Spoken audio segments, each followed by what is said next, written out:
I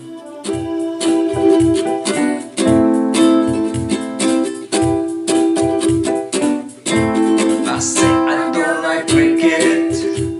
Oh no, I love it. I don't like cricket. Oh no, I love it. Welcome to day 2 of the ICC 2020 World Cup. Welcome to 52 Beers to Oman, starring me, yes, Beefy, the world's biggest sports fan and former international cricketer and aspiring umpire. The umpire strikes back himself, Bharath. Row! See, is that better? Yes, Beefy. Good day to you. How have you been? Yeah, not too bad at all. Well, we're underway, fella. We are underway. Fantastic. So after last night's disaster with the draw, I found one that's right. So here it is. You were right. India and Pakistan, New Zealand, Afghanistan are in Group 2. The winners of Bangladesh, Scotland, Papua New Guinea, Oman will go into that group. And in Group 1, England, Australia, South Africa, and West Indies will get the winner of Group A, which kicks off tonight, and the runner-up in Group B. Now, we had some games yesterday, and we'll quickly move into the fixtures. They're the fixtures for today. Ireland are playing the Netherlands. Sri Lanka are playing Namibia. And yesterday, Oman kicked things off in their home ground against Papua New Guinea, and the Bangers took on the Jocks from Scotland. Now, here's the results, because it's a turn-up for the books. Papua New Guinea, kind of as we expected, 129 for 9. Assad Vala, 56. Good knock from him. Zishan Maqsood, 4 for 20 off his 4. But you called it yesterday. Jatinder Singh from Oman, 73 off 42. Got him home with 6.2 overs to spare. He can strike the ball. I always felt as though he's one of the danger blocks, and not just against the minnows. He could come off against some of the big teams as well. So it would be interesting to watch. We wrote these guys off yesterday. I called them a middle-of-the-road second-tier team. Scotland, 140 for 9. The kind of unknown Chris Graves, 45 off 28. And then the Bangers, who really should have gone up. And I got to say, I didn't really see this game, but didn't quite get there. No, it's with Chris Graves. Did you know that he used to be or still is an Amazon delivery guy? Well, he's delivering for the Scots now. Certainly delivered last night. Yeah, took 2 for 93 as well. So man of the match, a good start to the tournament. And I try to find a bit more information about Chris Graves. Obviously, you found a bit more than I did. Not really, and didn't really have too many stats behind his name. So he obviously bats and bowls.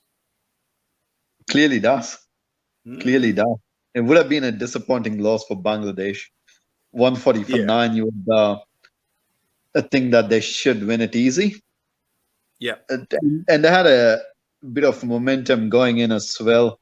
You look at the bowling figures, you have Mehdi Hassan, 3 for 19 of 4. And then you have Shakib, who took 2 for 17, which now makes him the leading wicket taker in T20 internationals. Oh, okay. Right. Overtaking the great Lassit Malinga. Slinger. What a man to overtake. But that leaves kind of Bangladesh against Oman being a massive game now, and that's going to shock everyone. But I mean, what happens if Oman beats Scotland? I guess, and it's going to come down to run rate, and that's going to basically come down. It does come down to run rate, but that's going to be a crunch group from now on. So look, as long as they don't decide it on boundary count and so on. I don't think these games will ever come down to boundary count again after the World Cup final. Anyway, this is one highlight from the Papua New Guinea Oman game. listen out for, what gets said through the stump mic. Well fielded. Oh, you fucking bastard. Oh, dear idea. It's safe to say that the Australian effect of Joe Dawes may be rubbing off on the Papua New Guinea players already.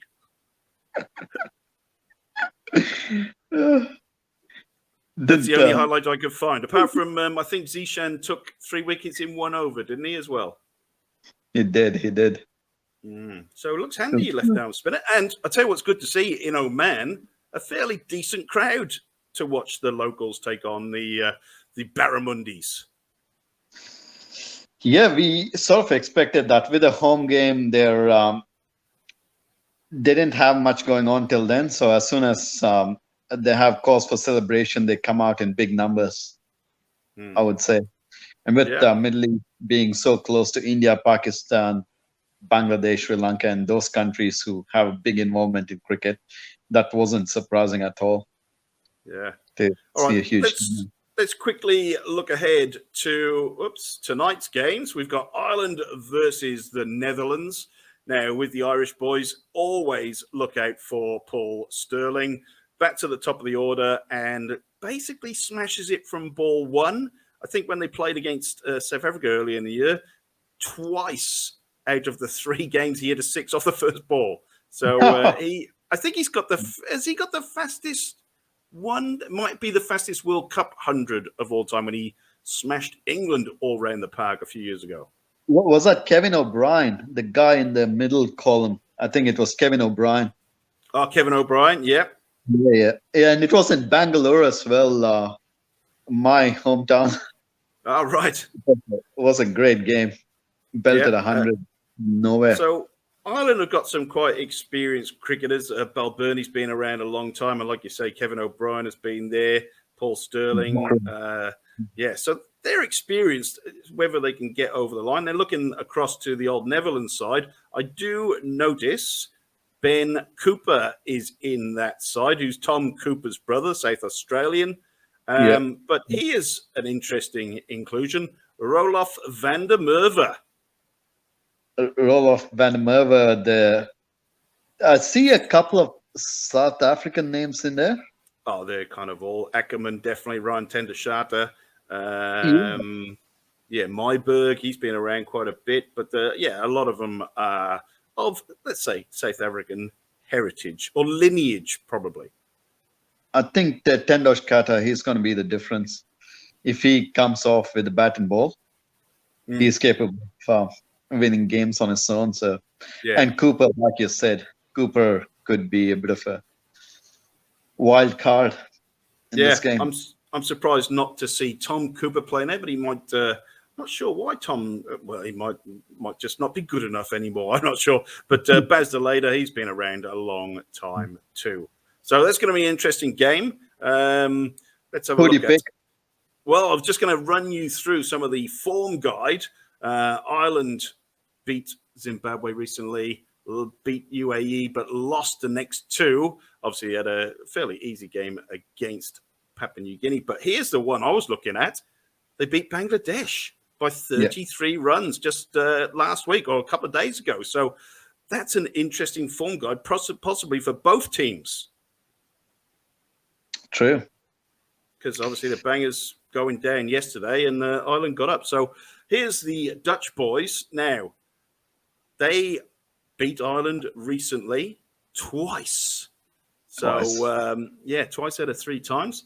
But here's the other one. They only got bowled out for 90 against Scotland recently. So, it's a tough one. This is the crunch game, really. Ireland and Netherlands probably on the same level, I think. And if form's anything to go by, I think Ireland, they've probably had the stronger games of late, I reckon, to really get up.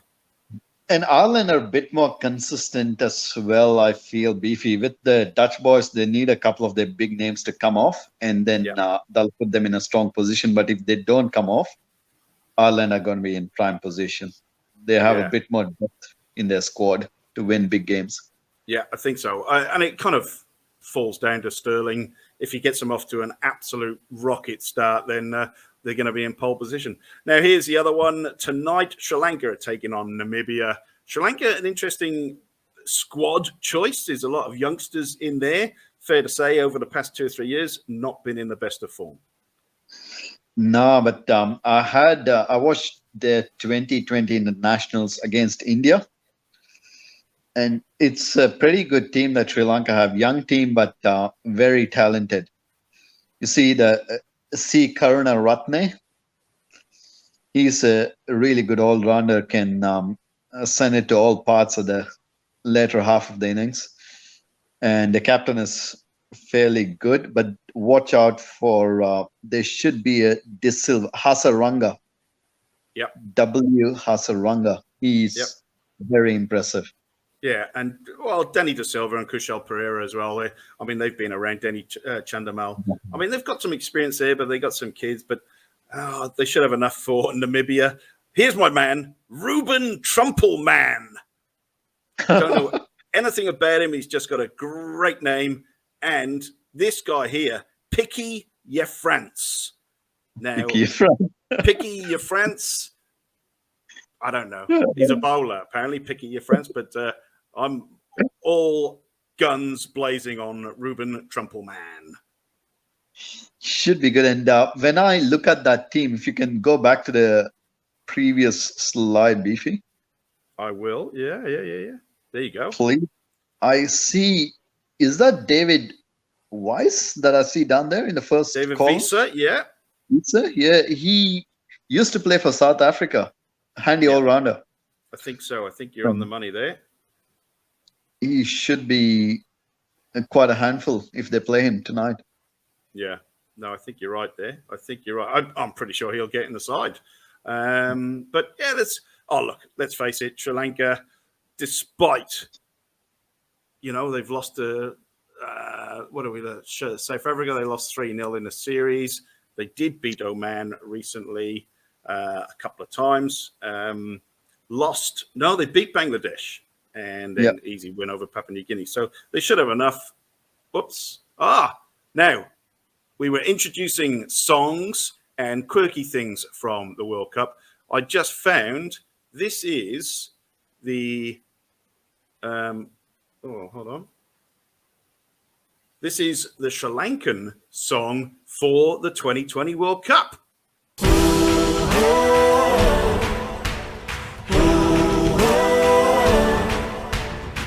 පිටියම දෙවනත් කර ජයගමුණු සැලීම පසුන බැසම අදිට නගෙන හැප්පැමු පෙරසේම කජය ලෙලවන සිංහයෝ හදවතේ අපි වීරයෝ කජය ලෙලවන සිංහයෝ හදවතේ අපි වීරයෝ අපේ කොල්ලෝ අපේ කොල්ලෝ